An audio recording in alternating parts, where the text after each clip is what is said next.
오늘 말씀의 제목은 성도 회심의 열매로 사는 자라는 제목으로 말씀을 나누겠습니다.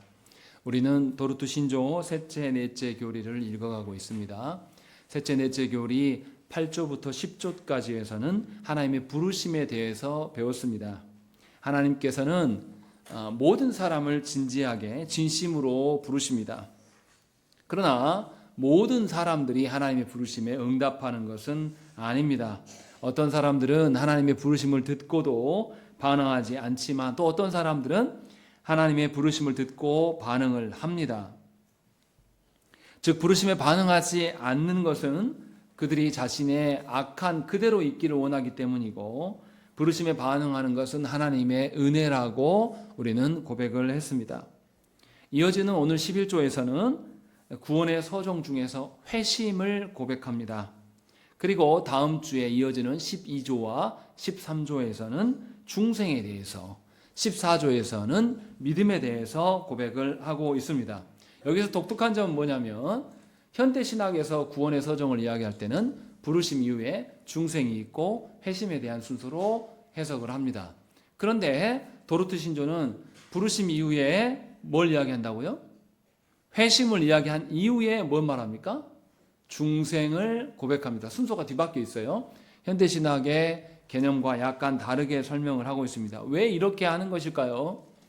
하나님의 부르심과 그 부르심으로 인하여서 우리 안에 나타나는 반응들은 인간의 논리적인 순서로 따지면 부르심이 있고 하나님이 역사하신 중생함이 있고, 중생은 우리가 깨닫지 못합니다. 그리고 회심, 이제 드디어 나에게 역사하심이 있구나라고 발견하는 것, 이런 순서가 맞아요. 사람의 논리로 이야기하기는.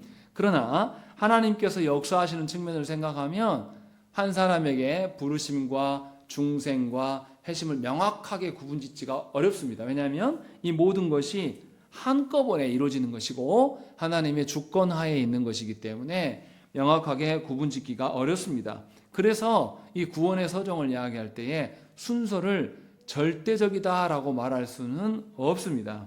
그래서 도르트 신조에서는 논리적인 순서를 따르는 것이 아니라 하나님의 역사하심을 여지를 두기 때문에 중생과 회심의 순서를 바꿔서 말하고 있습니다. 그래서 우리가 오늘은 하나님께서 우리에게 베푸시는 그 회심이 무엇인가를 발견해야 되고, 그리고 왜 회심이 필요한가, 하나님이 그리스도로 인하여서 우리를 칭의하게 하셨으면 됐지 왜 또 회심이 필요한가라는 것에 대한 생각들을 나눠보려고 하는 것입니다. 그럼 먼저 우리가 회심이 무엇인지를 먼저 알아야 되겠습니다. 도르트 신조 11조에서는 뭐라고 말합니까? 첫째 문장을 한번 읽어보십시다. 읽겠습니다. 시작.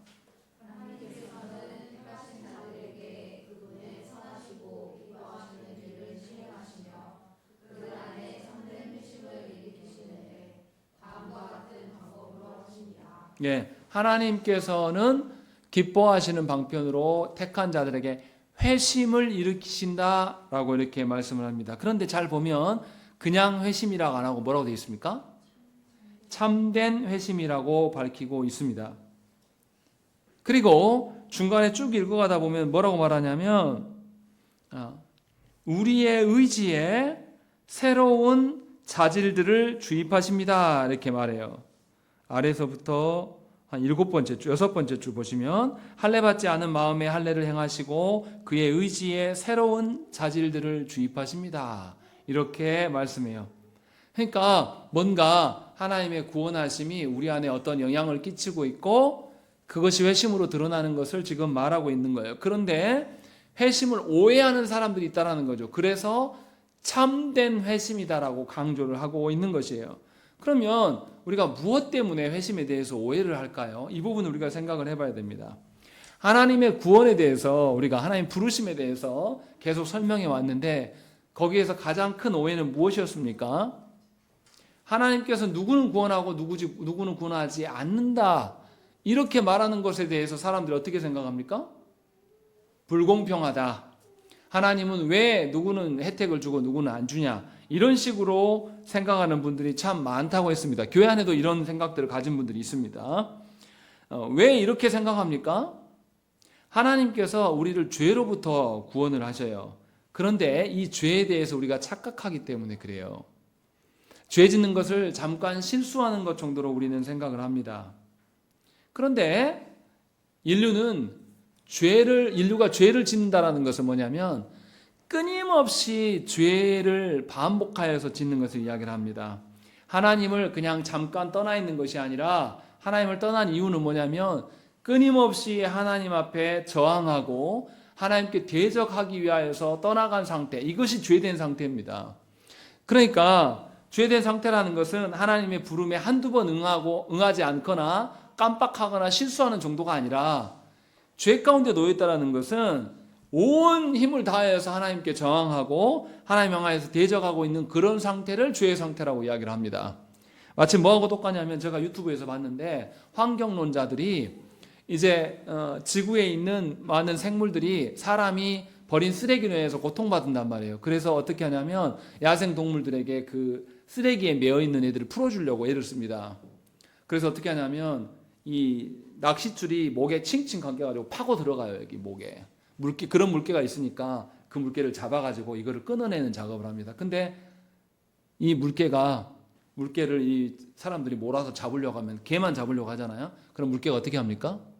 그냥 순순하게 아이고 나를 도와주러 오셨습니까 하면서 목을 축 내밀고 잘라주세요 이렇게 합니까? 아니요, 물고 달라들어요. 그래서 어떻게 하죠? 보이지 않게 눈을 가리고 안전 장비를 다 착용하고 물릴 수 있는 위험을 갖고 물개를 잡아요. 그리고 줄을 끊어주고 보내줍니다. 제 이야기 왜 하냐면 하나님께서 우리의 죄악을 드러내시고 밝히시는데 우리는 죄 가운데 있어서 끊임없이 하나님을 저항해요. 하나님을 대적합니다. 하나님이 우리를 죄로부터 자유케 하려고 우리에게 다가오시지만 우리는 그 하나님을 물어뜯으려고 합니다. 안 잡히려고 하는 거죠. 왜 하나님 나를 예수 믿게 해서 주일날 어디 쉬지도 못하고 놀러 가기도 못하고 이곳에 매이게 합니까? 라고 말하면서 우리는 굉장히 불평불만하면서 하나님 왜 내가 예수 믿는 것 때문에 내 남편과 내 배우자와 사이가 안 좋아집니까? 하나님 내가 예수 믿는 것 때문에 내 자식 새끼들하고 사이가 안 좋아지는데 이거 너무 불편합니다. 라고 우리는 말한다는 것이죠. 이것이 죄의 영향입니다. 그래서 죄라는 것은 철저하게 하나님을 향한 거절이고 대적함이에요. 그냥 하나님 앞에 한두 번 실수하는 것을 죄라고 말하지 않습니다. 적극적으로 하나님을 싫어하고 적극적으로 하나님을 대적하는 것이 죄고 이 죄로부터 자유케 하시려고 하는 것이 하나님의 구원이에요. 그러니까 하나님의 구원은 은혜이지만 부르심에 응하지 않고 여전히 죄 가운데 있는 것은 하나님 탓입니까? 사람 탓입니까? 사람 탓이에요. 핑계할 수 없다는 것입니다. 이것이 하나님이 가혹하시고 하나님이 냉혹하셔서 그렇게 하시는 것이 아니라 우리가 그런 상태에 있다는 것이죠. 그래서 많은 사람들이 죄를 저지르고 자기 자신을 악인으로 생각하지 않아요. 그냥 죄에 대한 피해자가 자신인 것처럼 이야기합니다. 내가 죄에 대한 피해자인데 하나님이 왜 나에게는 구원하지 않으시고 저 사람한테만 구원하냐 이렇게 말한단 말이죠. 그런데 실상은 피해자가 누굽니까? 하나님을 향하여서 대적하고 물어뜯고 하나님을 계속 미워하는 우리들을 향하여서 우리를 구원하시기 위해서 하나님은 어떻게 하십니까? 우리의 죄값을 누구에게 다 몰아주셨어요? 예수님께 다 몰아주시면서 예수님이 희생당하셨어요. 죄에 대한 희생자는 누굽니까? 하나님이셔요. 우리가 아닙니다. 이러한 생각이 없기 때문에 죄에 대한 피해자인 것처럼 우리가 이야기를 하고 마치 그 죄를 하나님이 만든 것처럼 이것이 뭐냐면 하나님을 향한 대적이에요. 이것이 우리의 상태라고 이야기하는 것입니다. 그래서 하나님은 우리를 구원하시기 위하여서 우리의 반항과 우리의 대적함을 감수하시면서 우리에게 찾아오십니다. 그래서 하나님은 우리를 향하여서 오래 참고 인내하십니다. 제가 아까 유튜브 영상 그 이야기를 했는데 또 그런 영상도 있어요. 야생동물들이 모두 다 반항하고 대들기만 하는 게 아니에요. 한 사슴이 늪에 빠져 있어가지고 도로에 나왔어요. 사람들한테 구해주라고. 가보니까 가족대가 다 빠져 있는 거예요. 사람들에서 다 건졌어요. 다 건지고 나니까 걔네들이 그 건진 사람 마을에 내려서 피해를 주는 게 아니라 가족들을 이끌고 해년마다 내려온대요. 피해를 안 주고 그냥 왔다가 사라져요. 우리 잘 살고 있습니다. 마치 보여주는 것처럼 이런 식으로 베푸신 것이 무엇인지를 깨달으면 우리의 태도가 달라지는 겁니다. 이것을 지금 말하고 있는 것이죠.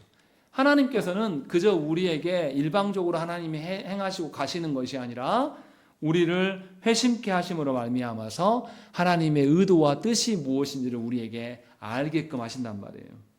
그래서 하나님의 선하심 안에 머무는 것이 가장 안정된 것임을 우리에게 깨닫게 해요.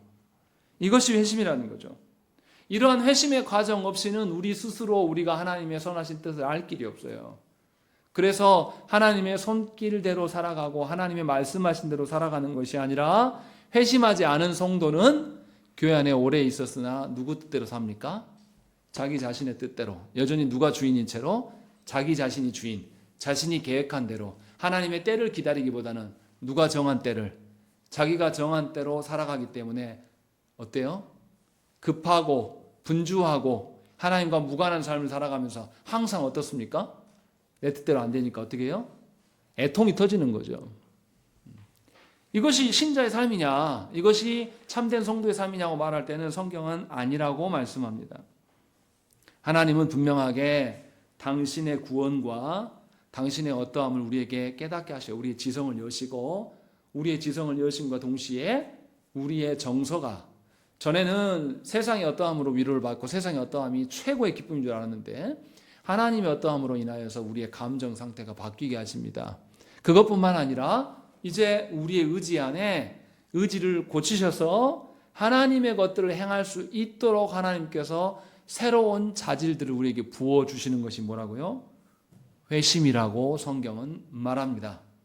그래서 이러한 전제하에서 회심이 무엇인지를 우리가 알아야 됩니다.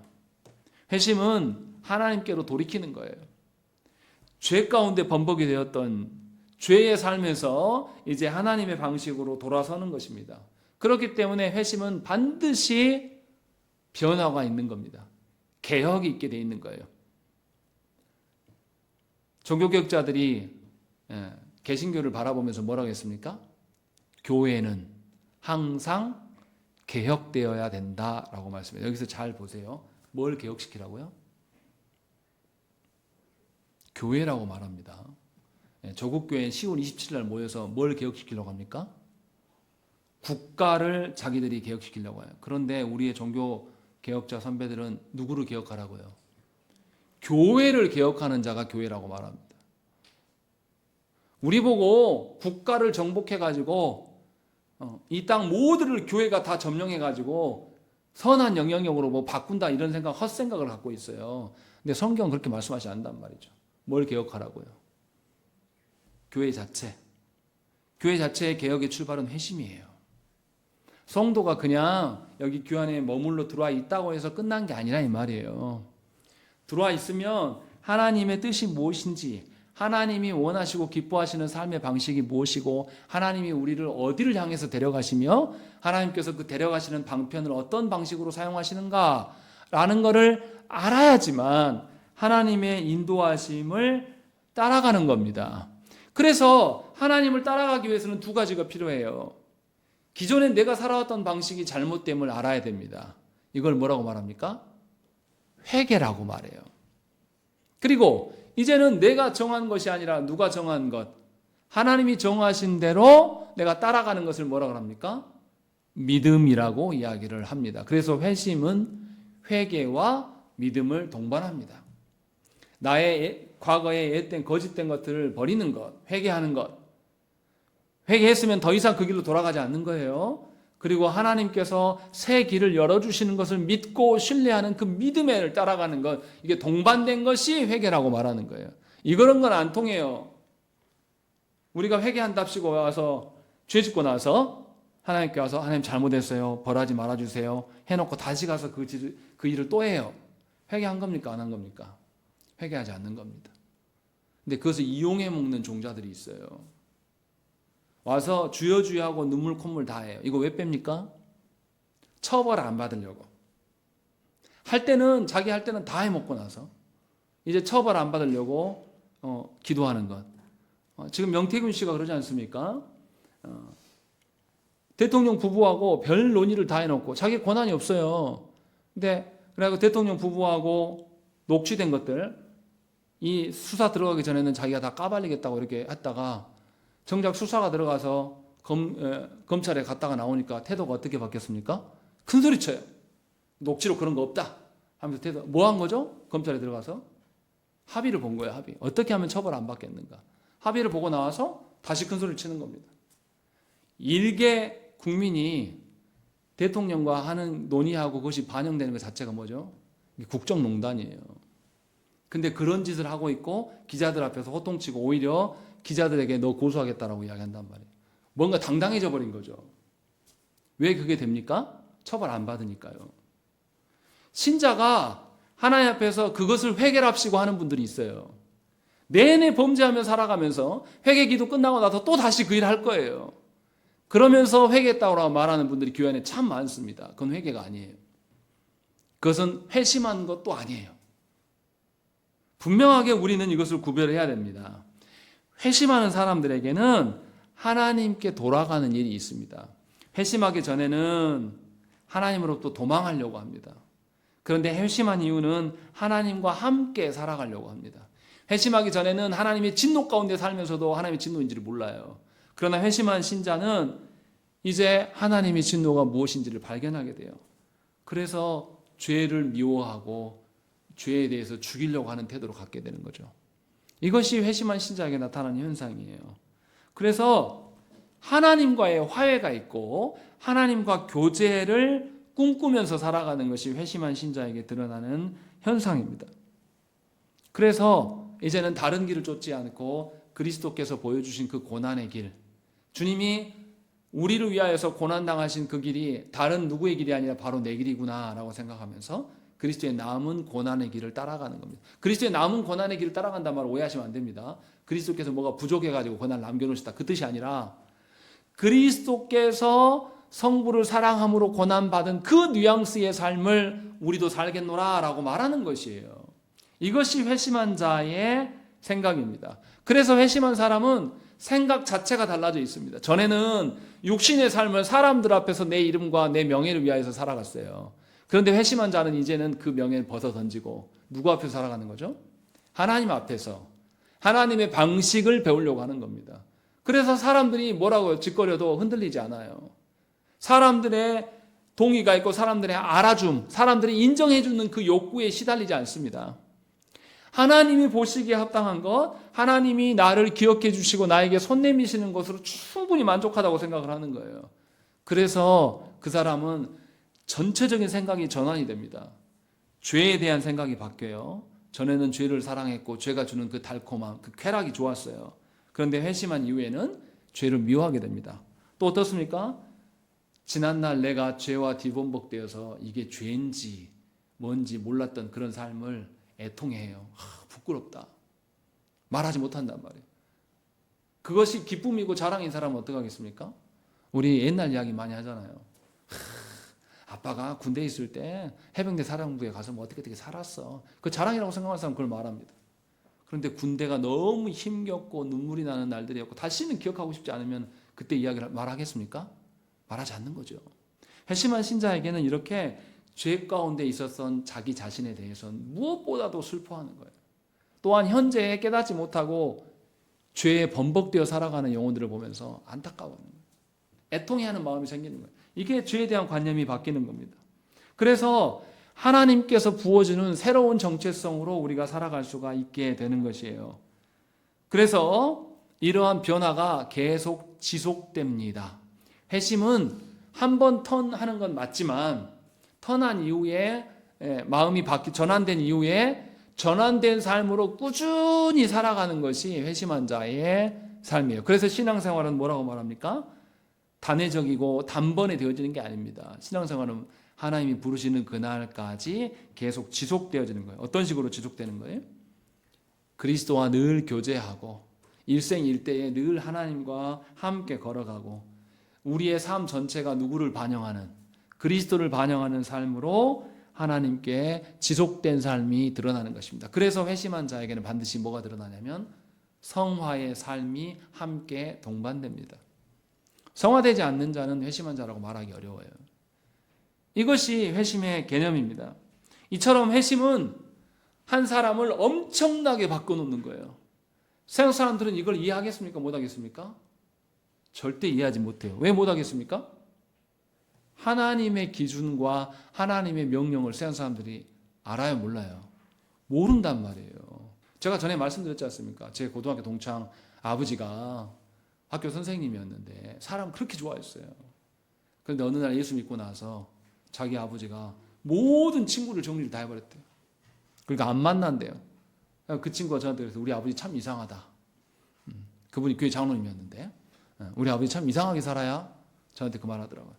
나중에 제가 신학을 해보고 공부해보니까 아, 그분이 그렇게 했던 이유가 있구나. 그 친구도 나이가 먹고 나서 이제 뭐라 하냐면 야, 우리 아버지 정말 믿음의 사람이었어. 그래서 관계를 다 정리하시더라.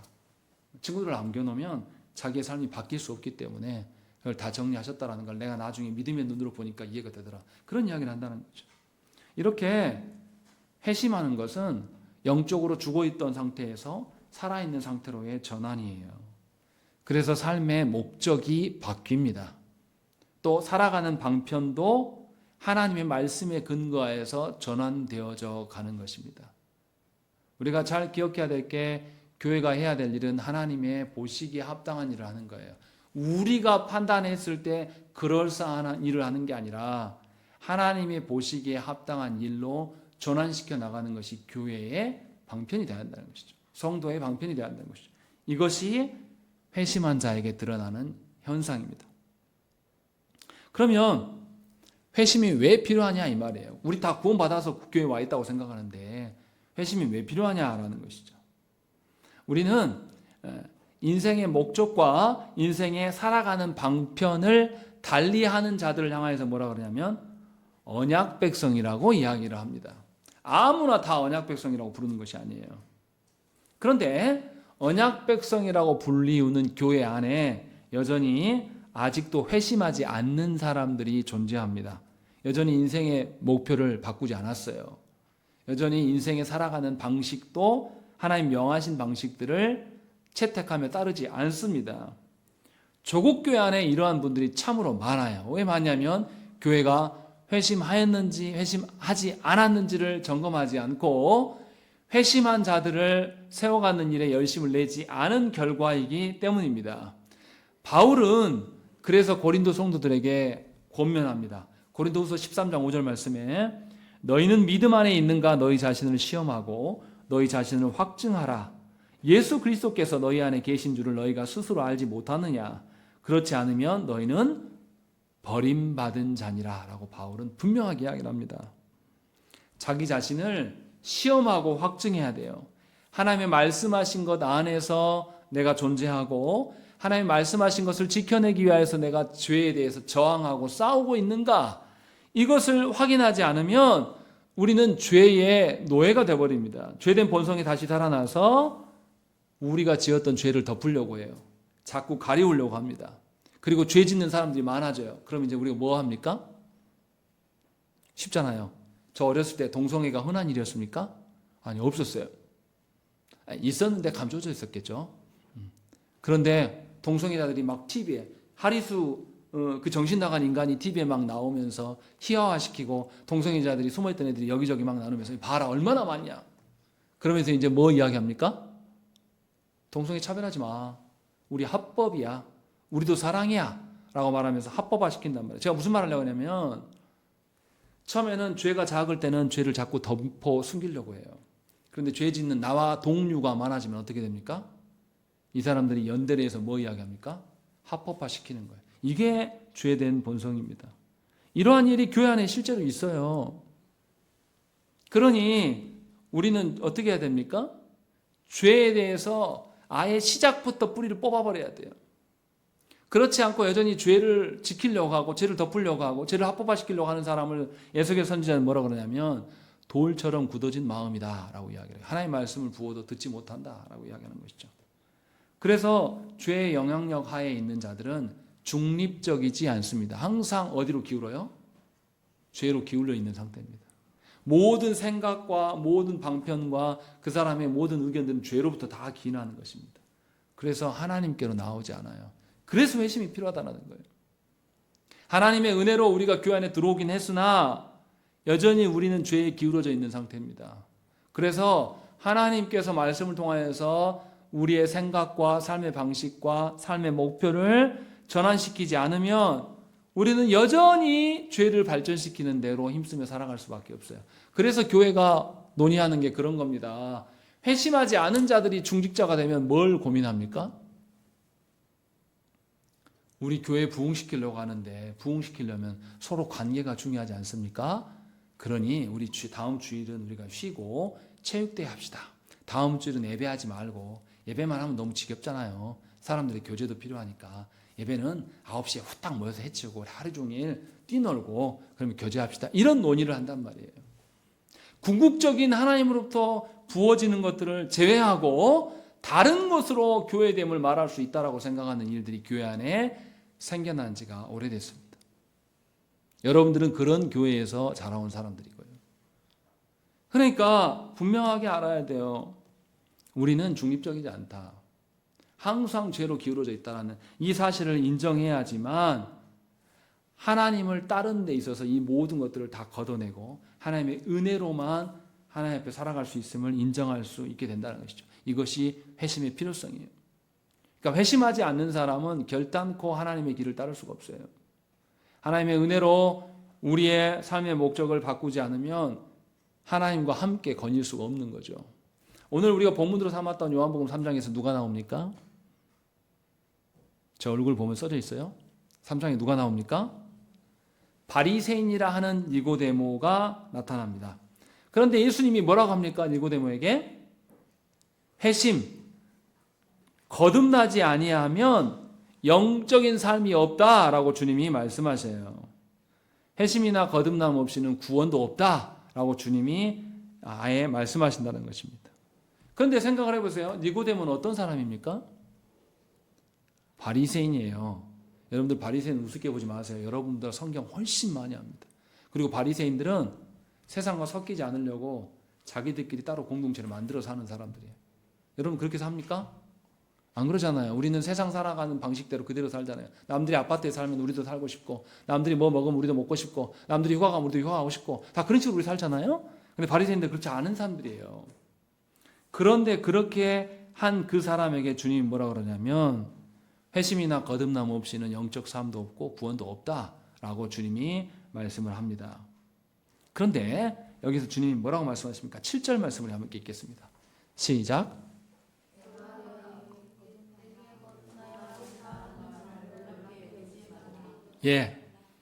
예수님이 내가 네게 거듭나야 하겠다는 말을 놀랍게 여기지 마라. 당연한 일이다 라고 주님 말씀하셨어요. 그런데 여기서 강조점은 뭐냐면 우리 성경에는 네게 이렇게 번역이 되어 있지만 원어 성경에는 너희에게 이렇게 되어 있습니다. 다시 말하면 너만 거듭나야 한다는 소리입니까? 모두가 거듭나야 한다는 소리입니까? 예수님은 모두가 거듭나야지만 구원이 있다고 지금 말씀하고 있는 거예요. 예수님이 친히 하신 말씀이에요. 그러니까 우리 모두가 회심하지 않으면 구원이 없어요. 주님은 그 이야기를 하고 있다는 것입니다. 그래서 분명하게 하나님의 어떠함으로 전환돼야 돼요. 생각도 그렇고 삶의 방식도 그렇고 삶의 목적도 하나님으로 인해서 다 전환돼야 됩니다. 이것이 있을 때만 구원이 있다라고 말하는 거예요. 그래서 생각을 해봐야 됩니다. 니고데모는 바리새인이에요. 바리새인들은 어땠습니까? 행위로 있어서는 어때요? 행위로 있어서는 어때요? 탑이에요, 탑. 선행하는 데 있어서는 아주 존중하고, 그래서 바리새인들은 어떻게 생각했습니까? 자기의 선한 행위로 구원이 있을 수 있다라고 생각을 했습니다. 이들은. 그래서 공동체도 분리해서 따로 살고 자기들이 선한 일들을, 여기서 말한 선하다는 것은 하나님의 기준입니까? 사람들끼리 통용되는 선함입니까? 사람들끼리 통용되는 선함을 이들이 추구하고 살았어요. 그런데 예수님은 이 생각이 틀려먹었다라고 말씀하고 있는 겁니다. 예수 믿어가지고 사람들이 보기에 착하고 선한 것 했다고 해서 그것이 하나님 앞에 구원의 어떤 보응이라고 말할 수 있는가? 그렇지 않다라고 지금 말하는 거예요. 예수님은. 그런 방식으로 구원받는 게 아니다라고 말하는 거죠. 같은 맥락으로 한번 생각을 해봐야 됩니다. 우리가 지금 교회 안에 들어와 있다고 해서 천국에 들어갈 수 있는 것입니까? 우리는 좀 다른 교회잖아요. 다른 교회 하는 것 같고 좀 다르게 말씀 중심으로 하는. 그래 나는 그런 교회 들어와 있으니까 내가 천국 티켓을 이미 따놓은 겁니까? 그렇지 않다고 지금 주님이 말씀하고 있는 것이에요. 주님은 회심하고 거듭나야지만 하나님 나라를 볼 수 있고 들어갈 수 있다고 말씀하십니다. 성령께서 우리 안에 일하셔서 우리에게 새 마음을 주시고 그리스도를 향한 믿음, 이것을 창조해 주시지 않으시면 우리는 어둠 속에서 길을 잃고 여전히 하나님의 진노의 대상으로 살아갈 수밖에 없습니다. 우리가 아무리 많은 사람을 전도하고 우리가 아무리 많은 사람 좋은 일을 하고 결과를 드러낸다고 해도 하나님과 상관이 있습니까? 없습니까? 없다고 말씀하고 있는 것이에요. 그러니 모든 성도에게 회심은 필수적이에요. 다시 말하면 모든 성도의 인생의 목적이 달라져야 되고 모든 성도가 인생을 살아가는 방편도 누구 중심으로? 그리스도를 중심으로, 말씀 중심으로 전환되지 않으면 그에게는 구원이 없다고 지금 말씀하고 있는 겁니다. 그러면 어떻게 회심할 수 있습니까? 요한복음 3장에서 예수님이 니고데메가 뭐라고 합니까? 4절 말씀 보시면 사람이 늙으면 어떻게 나을 수 있사옵나이까? 두 번째 모태에 들어갔다 나을 수 있사옵니까? 이렇게 물어봐요. 그때 예수님이 뭐라고 말하죠? 5절과 6절 말씀 읽겠습니다. 시작.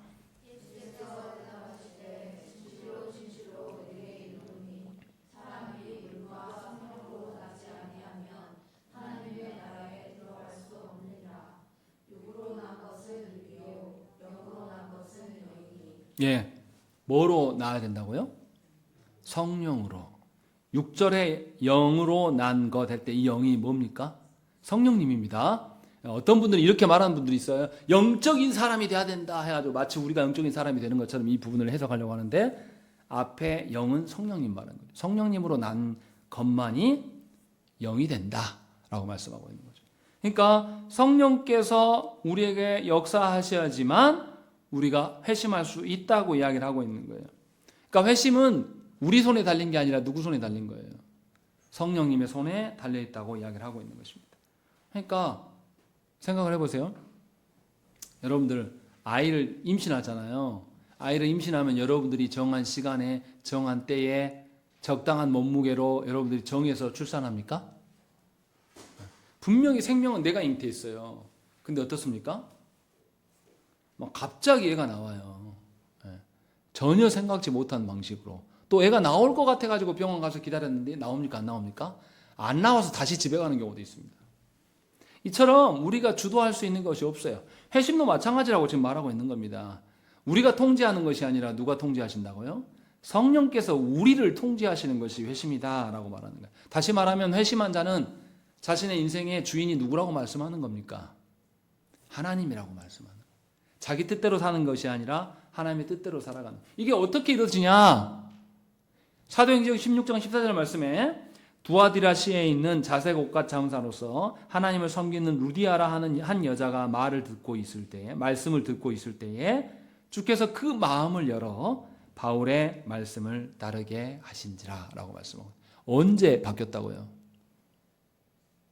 바울의 말씀을 듣고 있을 때에 하나님께서 루디아의 마음을 바꾸셨다라고 성경은 이야기를 하고 있습니다. 하나님은 루디아를 위하여서 복음이 빌립보에 전해지게 하십니다. 그리고 그녀가 그 복음에 듣는 자리 가운데 하나님이 친히 인도하셔요. 게다가 성령께서 그의 마음을 열어주셔서 바울의 말씀을 듣고 마음이 열리게 하고 그 뒤부터 말씀을 따르는 자가 됐다라고 이야기해요.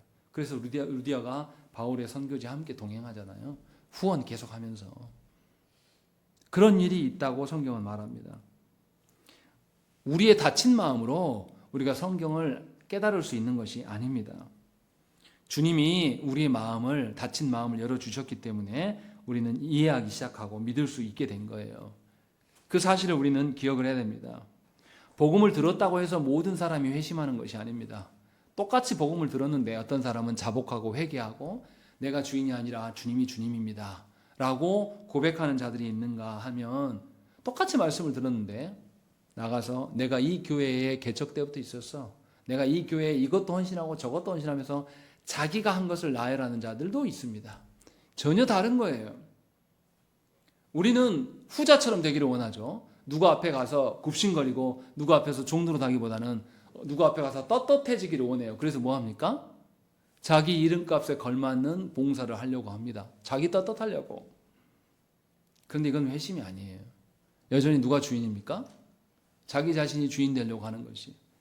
성경은 분명하게 말씀을 통해서만, 그리고 말씀을 통해서인데 말씀에 통할 때 누가 역사하실 때만, 성령께서 역사하실 때만 우리의 마음이 열어지고 말씀을 깨달아서 하나님을 따를 수 있다고 말씀을 하고 있습니다.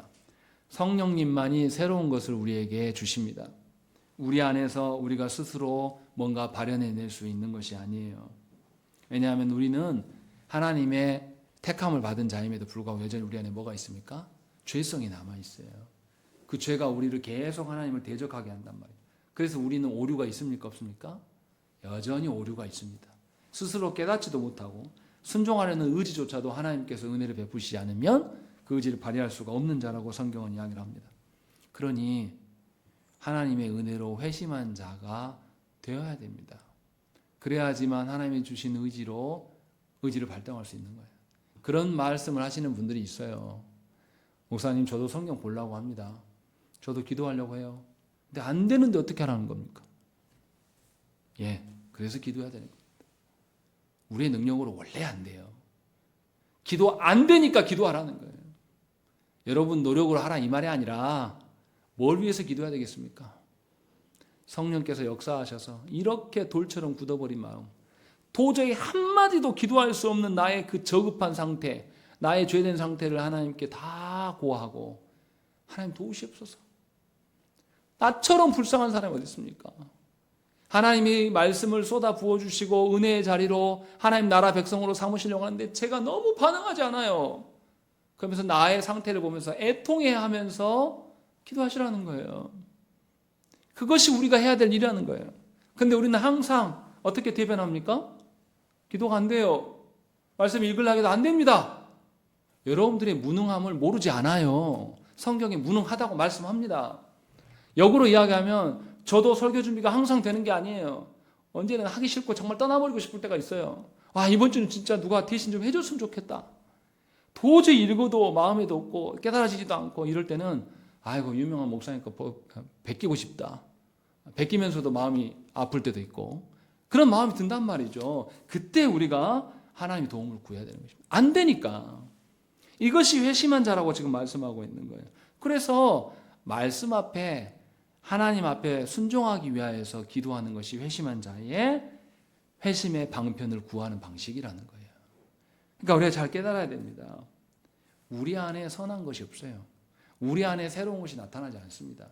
성령께서 역사하실 때만 우리가 죄로부터 극복하고 죄의 사슬에서부터 벗어날 수가 있게 되는 거예요. 그러니 언제 기도해야 됩니까? 기도가 한마디도 되지 않을 때 기도 자리를 지키시라는 거예요. 여러분들 안에 가정 안에 뭔가 문제가 생기고 발생했을 때 그 문제를 해결하려고 하는 그런 와서 기도하는 것은 여러분 자신을 위한 기도일 뿐이에요. 회심한 자의 기도가 되지 않습니다. 편안하고 좋을 때에 내가 내 자신의 죄된 상태에 놓여 있는 것에 대해서 내가 하나도 부끄럽게 여기지도 않으며 죄에 대해서 슬퍼하지도 않은 나의 상태를 깨달았다라면 더더욱 하나님께 기도하셔야 돼요. 무엇 때문에 주님이 아파하셨고 무엇 때문에 우리 가운데 오셨는가를 조금이라도 이해한다면 죄와 싸우는 기도를 하게 돼 있는 거예요. 나의 주권을 포기하는 기도를 할 수밖에 없다는 거예요. 그것을 지금 말씀하고 있는 것입니다. 그러면 여기서 이제 하나 더 생각을 해야 됩니다. 하나님이 그러면 회심을 늘 하나님이 하시는 거라면, 성령님이 하시는 거라면 늘 수동적으로 하시는 것이냐? 아니에요. 우리가 아침에 믿음에 대한 이야기도 했겠지만 하나님께서는 루디아의 마음을 열어주셨고 그녀가 말씀에 응답했다라고 이야기합니다. 두 가지 다 말하는 거예요. 하나님이 하시지만 우리가 적극적으로 의지를 발휘해서 하나님께 호응할 수 있도록 하시는 것이 회심의 은혜입니다. 하나님이 주권적으로 하시지만 우리의 의지가 반영되도록 하나님 기다리시고 우리에게 그 권한을 주신다는 것입니다. 그래서 회심한 성도는 자기의 의지를 들여서 하나님께 순종하는 길로 나아갑니다. 그래서 모든 성도는 자기의 의지를 들여서 하나님께 나아가야 되는 거예요. 엄마가 교회 가라고 그래서 아내가 교회 가라고 그래서, 목사님이 뭐라고 하니까, 아니면 내 이름이 달려있기 때문에 그런 방식으로 예배하고 주 앞에 서는 것은 하나님이 전혀 기뻐하시지 않아요. 하나님과 무관한 일일 수 있습니다. 말씀에 대해서 응답해야 될 책임은 우리에게서 사라지지 않습니다. 반드시 있어요. 그러나 스스로 회심할 수 없는 우리들에 대해서 하나님은 은혜를 베푸시고 우리의 의지를 발휘할 수 있을 때까지 도우십니다. 그러니 회심하지 않고 말씀에 반응하지 않는 책임은 여러분들의 것이고 그 일로 하나님께 심판받을 날이 있다라는 것을 기억하셔야 됩니다. 우리는 우리의 굳어버린 마음, 이 마음이 하나님의 말씀으로 새로워지기 위해서 기도해야 됩니다. 전에는 죽어서 전혀 작동하지 않았으나 예수 그리스도로 말미암아서, 성령님으로 말미암아서 조금씩 작동하고 있는 그 회심의 마음이 우리 안에 늘 여전히 여상하도록, 늘 존재할 수 있도록 하나님께 기도해야 돼요. 하나님이 우리의 의지에 새로운 것을, 새로운 자질들을 부어주셔서 드디어 우리가 하나님께 반응할 수 있는 것, 그것이 기적이고 그것이 하나님의 은혜라는 것입니다. 그리고 마지막으로 11조에서 무슨 이야기합니까? 제일 마지막 우리 문장 한번 읽겠습니다. 밑에서 네 번째 줄 보시면 완고하던 의지를 순종한 의지로 만드십니다. 그리고 그 다음에 읽겠습니다. 시작. 그분께서 의지를 감동시키시고 강하게 하시기 때문에 마치 좋은 나무가 들어가듯이 사람의 의지도 선행의 열매를 맺을 수 있게 됩니다. 예, 선행으로 구원받는다고 말하지 않고 선행은 뭐의 결과라고 말하는 것이죠? 우리가 지금 뭐에 대해서 이야기를 해왔습니까? 예, 선행은 어떻게 해서 선행되는 거라고요? 회심한 자에게 하나님께서 의지에 새로운 것을 부어주셨기 때문에 그로 맞은 결과로 선행이 드러난다라고 말하고 있는 것입니다. 세상 사람들은 뭐라고 말합니까? 우리가 선행하였기 때문에 구원받는다라고 이야기한단 말이에요. 세상 사람들은. 또 교회 안에 들어오는 몇몇 사람도 그렇게 생각을 합니다. 자기가 이것도 봉사하고 저것도 봉사하고 헌금도 하고 뭣도 하고 했기 때문에 하나님이 내 정성을 보고 나를 구원하신다라고 착각하는데 성경은 그렇게 말씀하지 않는 거예요. 하나님이 은혜 베푸셔서 죄에 대해서 이제 우리가 슬퍼하고 죄를 죽이는 일에 대해서 이제는 죄에서 벗어나서 하나님께 온전히 순종할 수 있게 되는 것 자체가 회심이고 그것이 하나님의 은혜인데, 하나님의 은혜는 회심으로만 멈추는 것이 아니라 이제 하나님을 향한 의지가 발동된 그 결과로 드러나는 행동들, 그것을 선행이라고 말하는데 그 선행이 회심의 열매로서 우리에게 주어진다라고 성경은 우리에게 말씀하고 있습니다. 그래서 마지막 우리 본문에서 20절과 21절 말씀에 뭐라고 합니까? 읽겠습니다. 시작.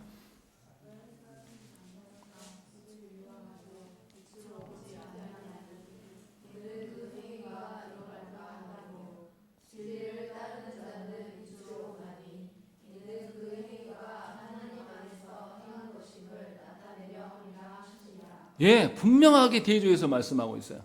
악을 행하는 자는 악이 자기의 행위가 드러날까봐 빛으로 못 나온다.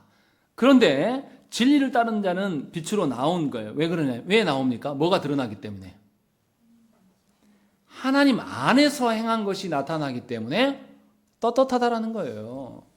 이것이 하나님께서 우리에게 베푸신 선행이에요. 그러니까 회심한 자의 선행을 통해서 드러나는 분은 누굽니까? 하나님이시지 내 자신이 아니에요. 회심하지 않은 자는 선행을 통해서 누구를 드러내려고 해요? 자기 자신을 드러내려고 한단 말이에요. 그러면 자기 자신을 드러내면 드러낼수록 사람들이 인정합니까? 여러분들은 엄친아 사람들이 다 좋아할 것 같잖아요. 안 그래요. 엄친아들은 사람들이 시기하고 질투합니다. 서울대 나오면 다 우러러보고 그럴 것 같잖아요. 저는 안 나와봐서 모르겠지만 나온 분들이 그렇게 이야기를 해요. 제가 무슨 말 하려고 하는 거냐면 우리 자신을 드러내면 드러낼수록 공허해집니다. 우리 자신을 드러내면 드러낼수록 우리는 굉장히 허무해져요. 그러나 하나님의 은혜로 인하여서 우리 안에 선행이라는 것이 하나님을 드러내는 방식으로 바뀌게 되면 하나님의 풍성함이 드러나요. 하나님의 풍성함이 드러나면 나만 채워집니까? 아니에요. 하나님의 영광이 드러나는 그걸 보고 있는 모든 이들과 함께 충만해지는 거예요. 그래서 은혜인 거죠. 이것을 지금 말씀하고 있는 겁니다. 그러니 회심한 자가 하나님 안에서 행한 일들, 회심한 자가 하나님을 나타내려고 하는 의지가 드러날 때에 여러분 가정 안에 놀라운 변화가 생기는 것이에요. 하나님을 믿지 않는 내 배우자를 보면서, 하나님의 말씀 앞에 반응하지 않는 내 자녀들을 보면서 저것이 문제할 것이 아니라 누가 문제라는 거예요? 우리가 하나님의 선하심을 못 드러내는 것이 문제예요. 먼저 복음을 받았음에도, 회심의 은혜를 누리고 있음에도 불구하고 우리가 하나님 중심으로 하나님의 어떠함을 나타내지 못하기 때문에 가정 안에 변화가 없는 것이라고 말씀하고 있는 겁니다. 그러니 회심의 일을 놓고 우리가 기도해야 돼요. 그러면 우리가 회심했는지 안 했는지 어떻게 알 수 있습니까? 아주 쉬워요. 여러분들이 여전히 하나님의 진노 가운데 있기를 원하는 것인지, 아니면 예수 그리스도 안에서 하나님과 교제함으로 거기에서 힘을 얻고 살아가는지를 점검하시면 돼요. 여러분들은 어떤 방식으로 삽니까? 하나님과 교제하고 하나님 주신 힘으로 살아가는 자들은 사람들이 나에게 싫은 소리를 해도 슬퍼하지 않아요. 견딜만 해요. 하나님이 계시기 때문에. 그런데 그것이 아니고 내 배우자에게 나에게 찍는 소리 하면은 미치겠는 거예요. 이게 가장 큰 일이 되면 여러분들 회심하지 않은 겁니다. 하나님의 일이 제일 큰 일이에요. 하나님의 일이 제일 중점적인 일이에요. 그 일로 인하여서 내가 하나님과 교제하고 하나님의 길을 따르게 되면, 다른 부수적인 것들을 마주하게 되면, 아, 하나님의 일을 지금 막는구나, 이것이. 아, 내가 하나님보다 전에는 내 배우자를 사랑했는데 하나님 여기서 돌아서라고 지금 경고하시는 걸로 알아들을 수 있게 된다는 것이죠. 그래서 회심하는 것이 우리 안에 계속 확인되어지는 거예요. 하나님은 우리에게 그렇게 우리를 부르십니다. 그러니 죄, 하나님, 그리고 내 자신에 대해서 새로운 관점이 있기를 기도하셔야 된다는 것입니다. 회심하여서 하나님의 기준으로서 나의 삶을 개혁해 나고 나의 삶이 전환되어지는 역사가 있기를 위하여서 기도하십시오. 그러할 때 여러분들은 구원의 충만한 은혜 가운데 살아갈 수가 있는 것이고, 여러분들의 변화로 인하여서 하나님이 온전히 여러분들이 거니는 시간과 장소 가운데 여실히 하나님이 드러나게 되신다는 것입니다. 함께 기도하겠습니다.